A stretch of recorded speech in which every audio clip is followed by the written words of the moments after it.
it's always a big challenge. And I think, especially other European or foreign people know that it's quite a big job when it's not your native language. And still, even though I've been working in English, every time you have a new accent, it's quite a lot of work. But I think I've for a long time wanted to immerse myself and tell a quite American story.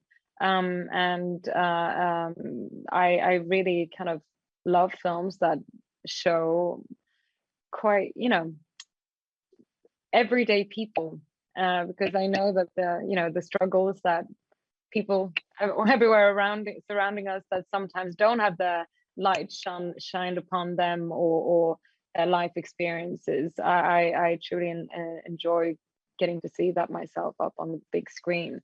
So I very much related and kind of looked up to a woman like Kathy, who is a very hardworking woman, but with a lot of spirit, and who cares about her family and wants to make sure that she creates a safe and good environment for them to be raised. So yes, it was a lot of new things for me to do. I went to New Orleans for a few weeks to kind of immerse myself in the culture as much as I could, and meet a lot of locals to try to make sure that I bring as much truth to the characters as possible.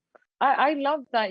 I had seen that in Justin's earlier films, just what you mentioned right now. I think the beauty is he kind of tells a very raw, real story, but he's a filmmaker and likes to create beauty in its story. And New Orleans is such a vibrant place and city. And I love that he shows that with the colors, with the atmosphere, with the music. And so yes, that it's almost like its own character of the film. I can't really imagine this film being shot or set anywhere else but in New Orleans now.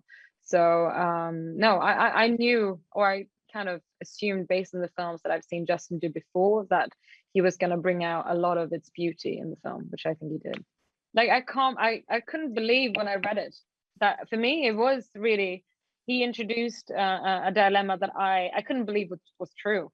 And then, of course, after I read the script and I started to read about it, or hear stories, and it's not only an American issue. This is something that happens apparently all over the world. And that a child that has been legally adopted into a country can be put in a situation where their own government is pulling them away from their families, and sometimes children, is just devastating.